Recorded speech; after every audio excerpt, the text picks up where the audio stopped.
Hi guys, it's me, Teacher Sam, and I'm here today with another Palfish Tips video for you. If you haven't noticed, there will be a video a day for the next 10 days. I'm pre-recording these, so you'll have a video. I'm going on vacation. I want to make sure that you have content. So, the first thing that I really want to talk about, and really the only thing I think today, the reading app.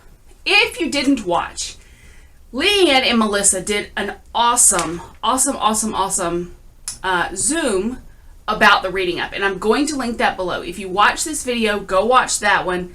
It was really a great class on how to use the reading app to enhance your teaching and to enhance your bookings, and really how to connect with your students on another level. I learned a lot from it, and I think you will too. But I want to talk about the other side of the reading app. What you shouldn't do. Okay? So here are a few things to avoid in the reading app. The first and probably the biggest thing that you shouldn't do in the reading app is give pronunciation or word corrections as a comment. Why? That can be viewed as public shaming. That's a big no-no with the Asian culture. Make sure that you're not doing that. If you have a correction or you have something that you think a student would benefit from hearing you say it in the correct manner, send them a chat. At that point, it's appropriate to say in the chat, "Hi, I listened to your book. Great job. Try this." Type the word and then send a voice memo with the correct pronunciation of that word. That's a great way to do that, okay? Don't leave it as a comment. Number 2,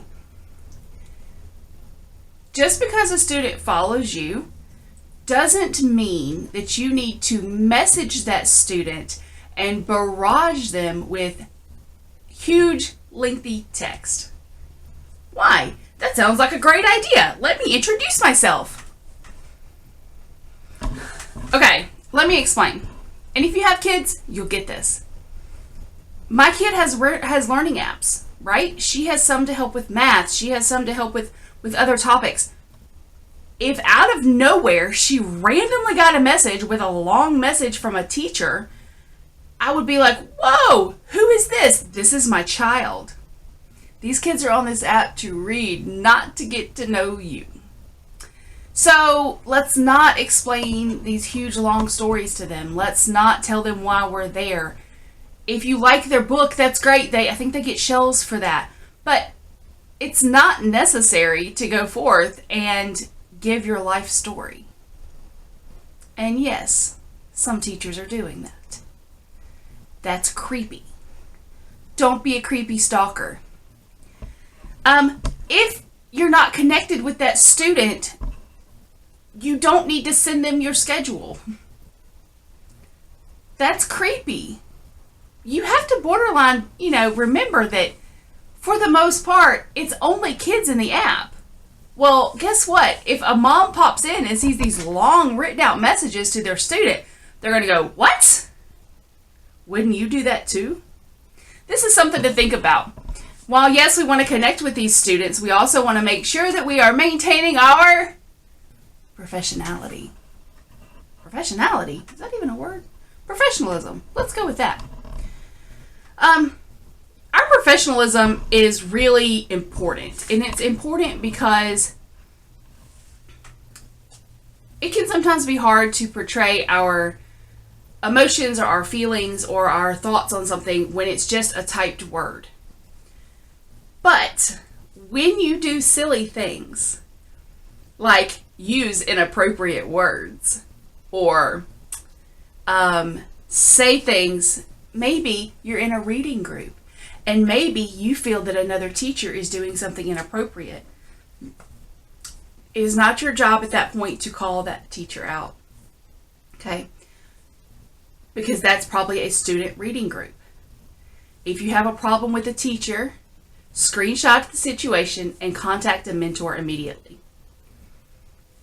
but you cannot police what happens. You cannot and should not be causing drama in a student's chat group for any reason ever. You should not be arguing. This completely takes away your professionalism and it makes you look like a child. I'm saying that because, as I've said before, I'm bluntly honest. And I have read some conversations that have happened in student reading apps this week. Well, really over the last few weeks, and they sicken me. Because these teachers are acting like kids, and that's just the truth of it. Don't act like that. If you have a problem with a teacher, deal with it outside of the group. Now, if you are arguing with a student, that is even worse. Okay, do not do that. If you and the student do not get along or don't see on the same, the same level, leave the group. This isn't complicated. You don't have to be in that group.